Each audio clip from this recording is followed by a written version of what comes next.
চলছে বর্ণাঢ্য আয়োজন। গ্রামীণ মেলা, সাংস্কৃতিক অনুষ্ঠানের পাশাপাশি রয়েছে নানা আয়োজন। চট্টগ্রাম থেকে যুক্ত হচ্ছেন হোসাইন জিয়াদ।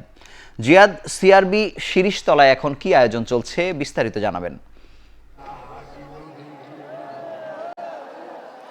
শুভ বিকেল গড়িয়ে একেবারে সন্ধ্যা, কিন্তু সকাল থেকে বর্ষবরণের যে উৎসবে চট্টগ্রামের মানুষ মেতেছে তার রং ঢং কিংবা আমেজ কোনোটিই কিন্তু কমেনি, এবং যত সময় যাচ্ছে আমরা দেখছি মানুষের ঢল কিন্তু আরও বাড়ছে চট্টগ্রামের সিআরবির এই শিরিষতলায়।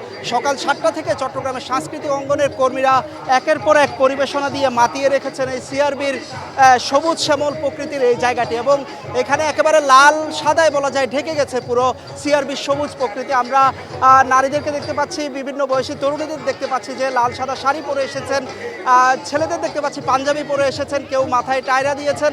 অর্থাৎ উৎসবের যে রং সেটি কিন্তু ছড়িয়ে পড়েছে পুরো নগরী জুড়ে। শুধু সিআরবি নয়, সিআরবির পাশাপাশি চট্টগ্রামের শিল্পকলায়ও কিন্তু একই সাথে উৎসব শুরু হয়েছে সকাল 8টায়। পুরো নগরী, আশেপাশের যে উপজেলাগুলো রয়েছে কিংবা শিক্ষা প্রতিষ্ঠানগুলো রয়েছে, সব জায়গায় কিন্তু এখন উৎসবের আমেজ, নতুন বছরকে বরণ করে নেওয়ার আমেজ।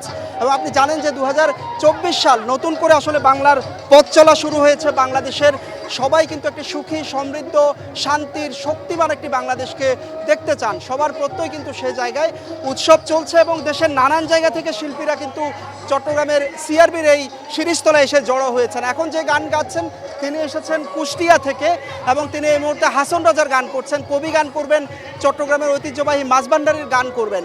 গানের কথা, সুর, কণ্ঠ, কবিতা যে আবৃত্তি করছেন সেই আবৃত্তি কিংবা নৃত্যের যে তাল, সব তালেই কিন্তু আমরা দেখছি নতুন বছরকে বরণ করে নেওয়ার আয়োজন আসলে এই সব কিছুতেই ছড়িয়ে পড়েছে। আর শুভ, কিন্তু উৎসবের সাথে সাথে কিন্তু একটি বাণিজ্যের যোগসূত্র রয়েছে।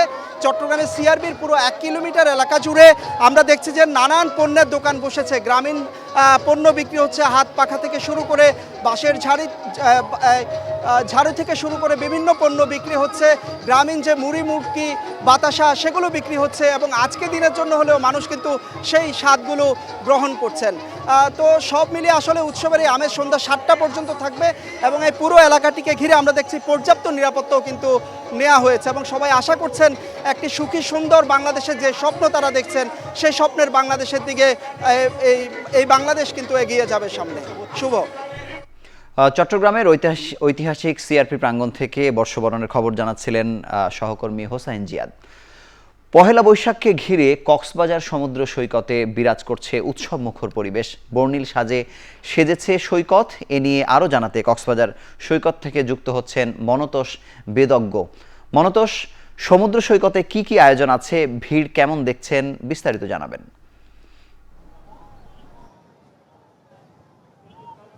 শুভ, পর্যটন নগরীতে আজকে পহেলা বৈশাখকে কেন্দ্র করে রীতিমতো উৎসবের আমেজ আসলে বিরাজ করছে। সর্বত্র সাজ একটা রব রয়েছে। আমরা দেখছি যে হোটেলগুলোকে নতুনভাবে সাজানো হয়েছে, বিশেষ করে তারকা মানের যে হোটেলগুলো, সেখানে বিশেষ ব্যবস্থা রাখা হয়েছে। খাবারের ক্ষেত্রেও নানা ধরনের বৈচিত্র্য আনা হয়েছে। পান্তা ইলিশের আয়োজন করা হয়েছে। এর বাইরে বিভিন্ন ধরনের সাংস্কৃতিক অনুষ্ঠানের আয়োজন করা হয়েছে, লোকজ উৎসবের আয়োজন করা হয়েছে। এর বাইরে কক্সবাজার সৈকতের যে লাবণী পয়েন্ট, সেখানেও ব্যাপক পরিসরে একটি লোকজ উৎসবের আয়োজন করা হয়েছে। সেখানে সাংস্কৃতিক অনুষ্ঠানও হয়েছে সকালে, এবং আজকে দিনভর আসলে সেখানে বর্ণাঢ্য র্যালি হয়েছে। এর বাইরে কক্সবাজারের যে বিভিন্ন সাংস্কৃতিক সংগঠনগুলো রয়েছে, সেই সংগঠনগুলোর উদ্যোগে বিভিন্ন জায়গায় বিভিন্ন অনুষ্ঠান পালিত হচ্ছে। পহেলা বৈশাখকে বরণ করে নেওয়ার প্রস্তুতি হিসেবে সেসব অনুষ্ঠান কিন্তু বিভিন্ন পরিসরে পালন করা হচ্ছে, এবং এই যে নানা ধরনের অনুষ্ঠানমালা আসলে সৈকত জুড়ে হচ্ছে,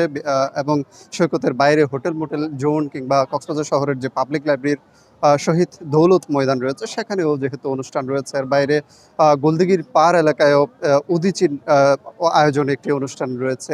এই ধরনের যে বিভিন্ন জায়গায় আসলে সাংস্কৃতিক অনুষ্ঠানগুলো হচ্ছে, এটিকে কেন্দ্র করে এখানে যারা পর্যটক কক্সবাজারে ভ্রমণে এসেছেন, তাদের একটি বিনোদনের ক্ষেত্রে বাড়তি মাত্রা আসলে যোগ হয়েছে। এবং এখানে যে তারকা মানের যে হোটেলগুলো, বিশেষ করে 5 তারকা মানের হোটেল, কয়েকটি হোটেলে কিন্তু যে চমৎকার সব বিনোদনের ব্যবস্থা করা হয়েছে, এটি পর্যটকরা বেশ উপভোগ করছেন। আমরা কয়েকটি হোটেলে পুরো ঘুরে। বর্ষবরণকে ঘিরে কক্সবাজার সমুদ্র সৈকতের সবশেষ খবর জানাচ্ছিলেন আমাদের সহকর্মী মনতোষ দেশের দেশের সবচেয়ে মজবুত আরএফএল ল্যাডার, যা 6061 গ্রেড অ্যালুমিনিয়ামে তৈরি।